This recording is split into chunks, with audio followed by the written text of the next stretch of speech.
जारी किया है आदेश। मनी लॉन्ड्रिंग केस में निलंबित थी, 28 महीने के बाद निलंबन मुक्त किया गया। आपको राजधानी रांची से इस वक्त की बड़ी खबर बता रहे हैं। आईएएस छवि रंजन को निलंबन मुक्त कर दिया गया है। सरकार ने यह आदेश जारी किया। मनी लॉन्ड्रिंग केस में उनको निलंबित किया गया था, उनके ऊपर गंभीर आरोप लगे थे। अब 28 महीने के बाद उन्हें निलंबन मुक्त किया गया।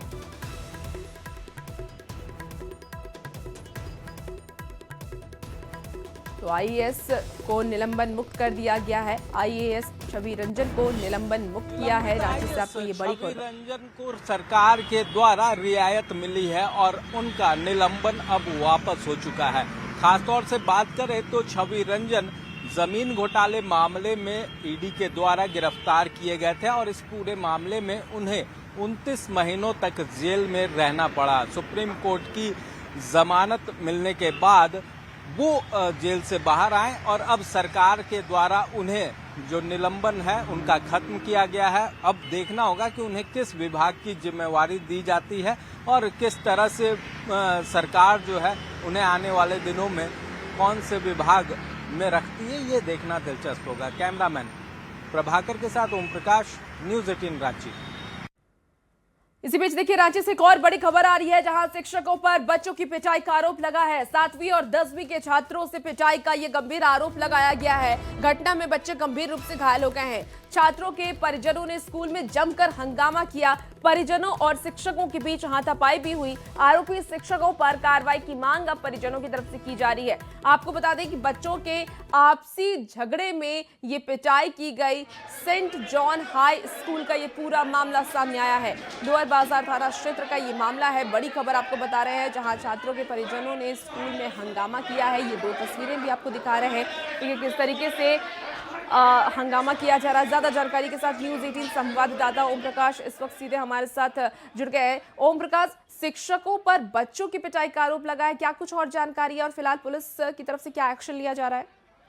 बता दें कि इस पूरे मामले में जो जानकारी सामने आई कि 7th और 10th स्टैंडर्ड के बच्चों के बीच मारपीट हुई थी। स्कूल के परिसर के पास ही ये मारपीट हुई थी, जिसके बाद शिक्षक जो है शिक्षकों के द्वारा उन बच्चों की पिटाई कर देगा और इस पिटाई में कई बच्चों को कई गंभीर चोटें आई हैं। मामले को लेकर अब जब स्कूल के अंदर परिजन हंगामा करने पहुंचे तो उसके बाद पुलिस को भी बुलाया गया स्कूल प्रबंधन के माध्यम से और पुलिस के पास परिजनों ने अपनी शिकायत दी है। अब पुलिस इस पूरे मामले की जांच कर रही है। जो मारपीट हुई थी, किन वजहों से हुई थी और क्या कुछ इसके पीछे वजह रही है, इन तमाम चीजों को लेकर छानबीन की जा रही है। वहीं विद्यालय प्रबंधन के द्वारा भी इस पूरे मामले की जांच की बात कही जा रही है। अब देखना होगा कि इस पूरे मामले में जांच के बाद क्या कुछ तथ्य जो है वो सामने आते हैं, लेकिन जिस तरह से पिटाई की गई है वो काफी गंभीर है। बच्चों को कई चोटें जो हैं वो ओम प्रकाश, जानकारी ये भी है कि परिजनों और शिक्षकों के बीच भी हाथापाई हुई है? जी बिल्कुल। जब बच्चों ने इसकी जानकारी परिजनों को दी तो उसके बाद कल जो है वो परिजन स्कूल भी पहुंचे हैं और उसके बाद स्कूल के अंदर जमकर हंगामा किया और इसी बीच परिजनों के द्वारा शिक्षकों की पिटाई की गई है। तो अब दोनों मामले की जांच जो है वो जारी है कि आखिर बच्चों की किस तरह से पिटाई है और फिर परिजनों के द्वारा जो हंगामा किया गया उसमें क्या कुछ चीजें हैं। ये तमाम चीजों को लेकर पुलिस प्रशासन जो है वो खंगाल रही है। ठीक है ओम प्रकाश, आप नजर बना के रखिए और देखना होगा कि आप पुलिस की तरफ से क्या कुछ जानकारी सामने आती है। बहुत शुक्रिया जानकारी के लिए ओम प्रकाश। इसी बीच देखिए जमशेदपुर से आपको बड़ी खबर बताएं, जहां रेलवे स्टेशन की पार्किंग में हंगामा हुआ है। कार सवार मुंशी ने पार्किंग में हंगामा किया। जोर जोर से हॉर्न बजाने को लेकर के हंगामा हुआ है। तो बाइक सवार को भी कुचलने की कोशिश की गई। पार्किंग स्टाफ के मना करने पर भी उसकी पिटाई की गई। मामला फिलहाल पुलिस में गया और पुलिस मामले को शांत कर मुंशी को साथ लेकर के वहां से चली गई। तो पूरी घटना सीसीटीवी कैमरे में कैद हो गई है और वो तस्वीर भी इस वक्त टीवी स्क्रीन पर आपको दिखा रहे हैं। लोगों ने मुंशी को हटाने की मांग की है। टाटानगर रेलवे स्टेशन परिसर का ये पूरा मामला सामने आया है।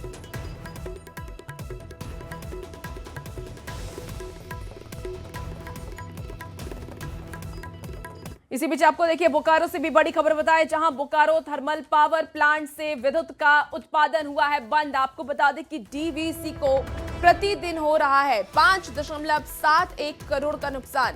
तो एस पॉन्ड से छाई ट्रांसपोर्टिंग कार्य बंद किया गया है और बंद होने के कारण प्लांट बंद किया गया। झारखंड, दिल्ली, पंजाब सहित अन्य राज्यों में बिजली संकट अब गहरा सकता है। और आपको बता दें कि दामोदर वैली कॉरपोरेशन यानी कि डीवीसी की बोकारो थर्मल पावर प्लांट से विद्युत का उत्पादन बंद कर दिया गया है और इस पावर प्लांट से 500 मेगावाट का विद्युत का उत्पादन हो रहा है, जिसे कि मंगलवार रात्रि लगभग 1:30 बजे से बंद कर दिया गया है। तो कई राज्यों में बिजली संकट हो सकता है, इसकी आशंका जताई जा रही है। झारखंड, दिल्ली में बिजली संकट की संभावना भी हो सकती है। ये है कि डीवीसी में बोकारो थर्मल पावर यूनिट को हमको बंद करना पड़ा। ऐश पॉन्ड हमारा पूरा फिल्डअप हो गया था और ज़्यादा दिन चलाते तो ऐश को मतलब ये हो सकता था ओवरफ्लो होके उसको पॉन्ड को खतरा था। इसीलिए हम लोगों ने ये इनिशिएटिव लिया कि उसको प्लांट को बंद कर दिया, जिससे ऐश जाना कम हो गया। कम क्या, बंद ही हो गया। तो देखिए 500 मेगावाट का बिजली उत्पादन। और देखिए ज्यादा जानकारी के साथ न्यूज़ 18 संवाददाता मृत्युंजय इस वक्त सीधे हमारे साथ फोन लाइन पर जुड़ गए हैं। मृत्युंजय, थर्मल पावर प्लांट से विद्युत उत्पादन फिलहाल बंद कर दिया गया है, क्या इसका असर हो सकता है? क्या कुछ आपके पास जानकारी है? देखिए, असर की अगर बात करें तो डीवीसी का पंजाब और झारखंड के साथ दिल्ली के साथ एग्रीमेंट था और बिजली आपूर्ति की जा रही थी। लेकिन जिस दिन यह प्लांट बंद हुआ है मंगलवार को, उस दिन 360 मेगावाट की बिजली उत्पादन हुई थी। और जैसा कि बोकारो जो थर्मल प्लांट के मुख्य अधिकारी हैं, उनका कहना है कि हमारा लगभग 571 करोड़ रुपए का नुकसान प्रतिदिन हो रहा है।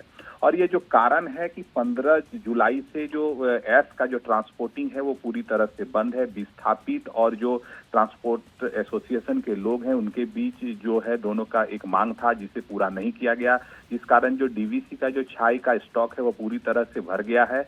और लगभग जिस तरह से ट्रांसपोर्टिंग नहीं हो रही है तो ऐसे में प्लांट जो है बाधित होता, जो ये टूट जाता जो बांध है, जिस कारण से इसे बंद किया गया। हम कह सकते हैं कि करोड़ों का नुकसान है और 3 स्टेट जो हैं बिजली की जो है उनको परेशानी होगी। हालांकि डीवीसी ने कहा है कि हम दूसरे जगह से उन्हें बिजली आपूर्ति कराएंगे। वो कौन कौन से राज्य है जहां पर बिजली संकट गहरा सकता है, क्या जानकारी आपके पास? देखिए, मेन अगर कहा जाए तो दिल्ली और पंजाब के साथ झारखंड भी है। दिल्ली पंजाब यहाँ से बिजली जाती थी और हम कह सकते हैं कि प्रमुख अगर बात करें तो झारखंड में तो बंगाल से भी बिजली आ जाती है और इसकी आपूर्ति की जाती है। कई पावर प्लांट से यहाँ बिजली है। लेकिन अगर हम बात करें तो प्रमुख जो राज्य की राजधानी दिल्ली और पंजाब में इसका खासा असर देखा जा सकता है। जी ठीक है, आप नजर बना के रखिए और अपडेट आपसे लेंगे। बहुत शुक्रिया जानकारी के लिए।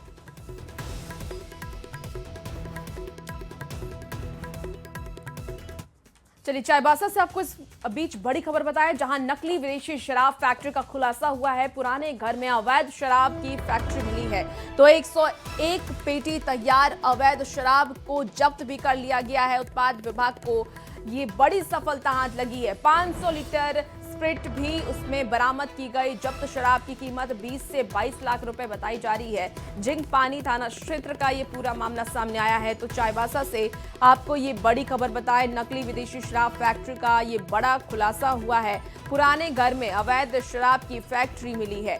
101 पेटी तैयार अवैध शराब को जब्त कर लिया गया है। इसके साथ ही आपको बता दें कि जो इसकी कीमत है वो 20 से 22 लाख रुपए बताई जा रही है।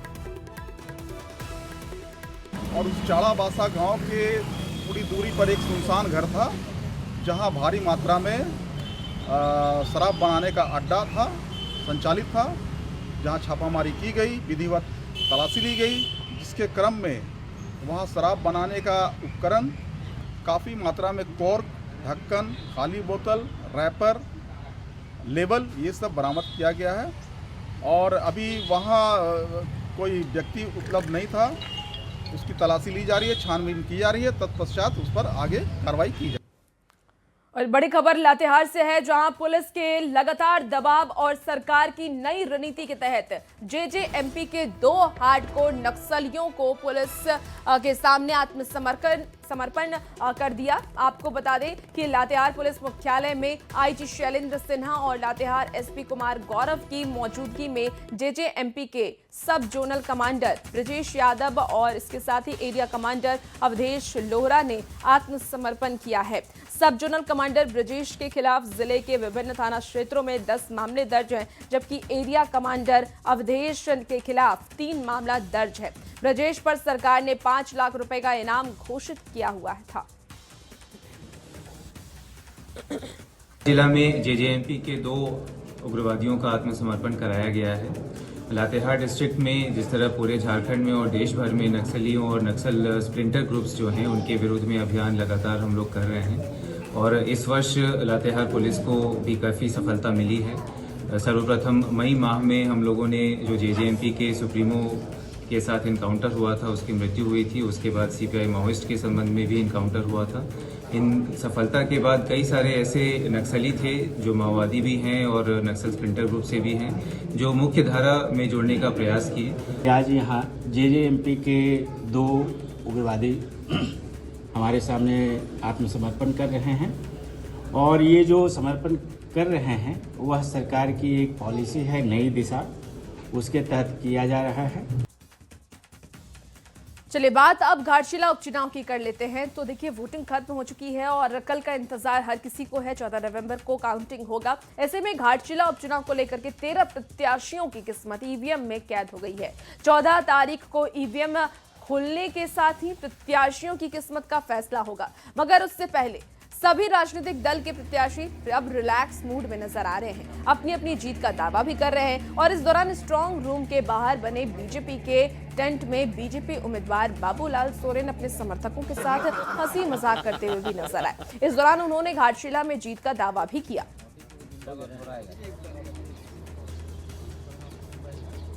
तो ये तस्वीरें आपको दिखा रहे हैं, बाबूलाल सोरेन की ये तस्वीर है जहां वो अपने समर्थकों के साथ कि मतदान शांतिपूर्वक हो चुका है और 13 प्रत्याशियों की किस्मत जो है वो ईवीएम में कैद हो चुकी है।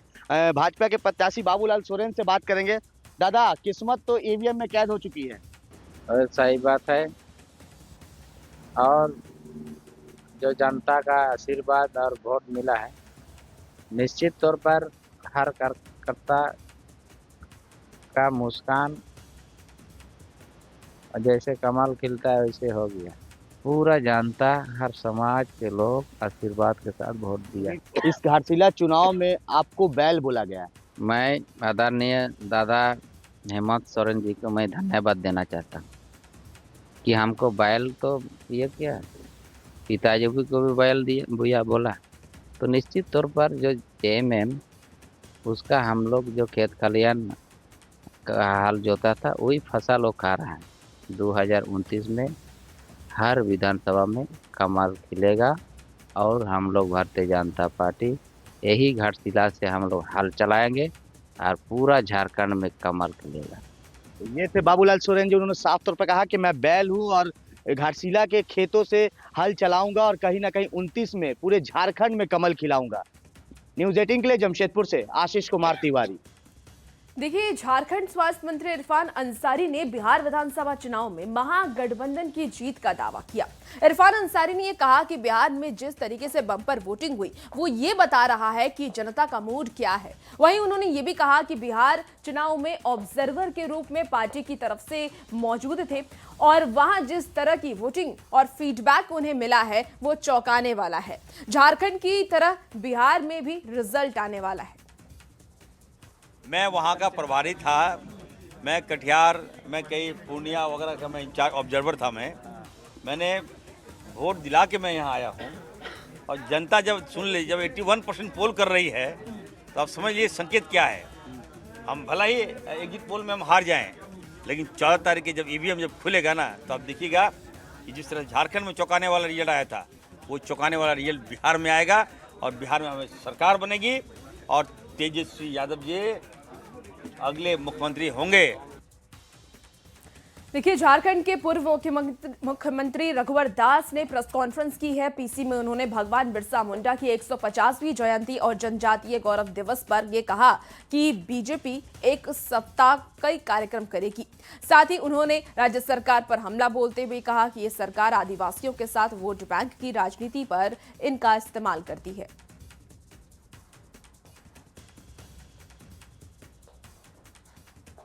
विपक्षी पार्टियां सिर्फ आदिवासी समाज को वोट बैंक समझती हैं।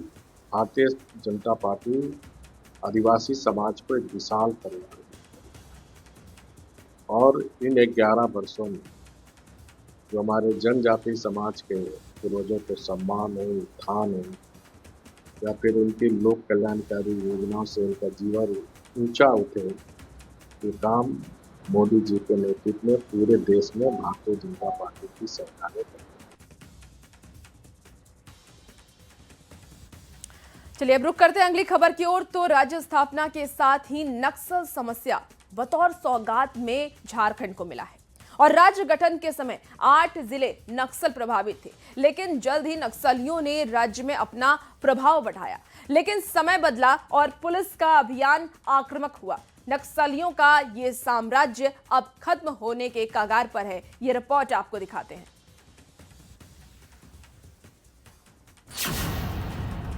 झारखंड में लाल अध्याय के 25 साल।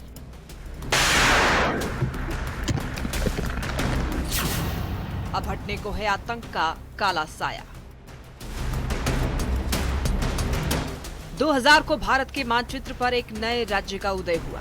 बिहार से अलग होकर अपना अलग राज्य पाने की खुशी तो काफी रही, इसके साथ साथ पुराने घाव भी झारखंड के हिस्से में आ गए। इस विरासत में सबसे बड़ा और गहरा जख्म नक्सलवाद का था, लेकिन 25 साल की मेहनत और अथक प्रयास का ही नतीजा है कि 16 नक्सल प्रभावित राज्य झारखंड आज लगभग हर जिले से नक्सलवाद का खात्मा हो चला है। गृह मंत्रालय के अनुसार मात्र चाईबासा अति नक्सल प्रभावित है। इसके अलावा कम या सेमी नक्सल इलाकों में लातेहार, गुमला और लोहरदगा जिला है। आज के दिनों में सिर्फ 4 जिला है नक्सल जो अफेक्टेड एसआरई डिस्ट्रिक्ट में माना गया है। तो जैसे हो गया वेस्ट सिंहभूम हो गया और चतरा हो गया, बोकारो हो गया और लातेहार। 2025 झारखंड पुलिस के लिए नक्सल फ्रंट पर बेहद कामयाब रहा है। इस साल अब तक 34 नक्सलियों को एनकाउंटर में मार गिराया गया। वहीं पिछले 4 साल में बूढ़ा पहाड़, लुगु पहाड़ी, पारसनाथ और बुलबुल जैसे घोर नक्सल प्रभावित इलाके से नक्सलियों को खदेड़ दिया गया। वहीं साल 2025 में झारखंड पुलिस के जवानों ने अदम्य साहस दिखाते हुए अब तक 370 नक्सलियों को सलाखों के पीछे पहुंचाया है, जबकि 34 को एनकाउंटर में मार गिराया गया। वहीं पुलिस के अभियान से घबराकर 30 नक्सलियों ने हथियार डाल दिए। 25 साल पहले जब झारखंड का निर्माण हुआ था, उस समय परिस्थिति बिल्कुल उलट थी। 2000 से लेकर 2017 तक नक्सलियों ने झारखंड के सीने पर कई गहरे जख्म दिए। 2018 के बाद 2025 तक झारखंड पुलिस ने नक्सलियों के सभी बड़े ठिकानों को ध्वस्त किया। सपोर्ट उनको ग्रामीण इलाकों में मिलता था, वो धीरे धीरे कम होने लगा और यही वजह था कि धीरे धीरे पुलिस अपने अभियान में ज़्यादा सफल होने लगी। पुलिस का सूचना तंत्र बढ़ने लगा। जो छत्तीसगढ़ में जिस तरह का ऑपरेशन हो रहा है, उस तरह का ऑपरेशन हम नहीं कर पा रहे हैं। उसमें जो डिफरेंस छत्तीसगढ़ पुलिस और झारखंड पुलिस में है, वो फ़र्क सिर्फ डीआरजी का है। उनको एडवांटेज छत्तीसगढ़ को। झारखंड में नक्सलवाद की जड़ें खोखली हो चली हैं, लेकिन नक्सलवाद की जड़ें खोखली करने के दौरान झारखंड पुलिस को इसकी भारी कीमत भी चुकानी पड़ी है। अपनी जान देकर झारखंड और केंद्रीय बलों के अधिकारियों और जवानों ने झारखंड को नक्सल मुक्त करने की राह पर खड़ा कर दिया है। कोबरा ने और सीआरपीएफ ने ज्यादा काम किया है ना, सेंट्रल फोर्सेज ने ज्यादा काम किया है। इन परिस्थितियों में ये जरूर है कि अब जो है ये नक्सल की समस्या झारखंड से भी लगभग समाप्त है। बहरहाल नक्सल समस्या राज्य के विकास के बाधक रही है। भौगोलिक स्थिति के कारण नक्सलियों को एडवांटेज मिला है, जिस कारण नक्सली लंबे समय तक राज्य के विकास में बाधक बने रहे। लेकिन अब लाल आतंक अपने खात्मे की ओर है। न्यूज़ 18 के लिए रांची से ओम प्रकाश की रिपोर्ट। और वक्त हो चला एक बेहद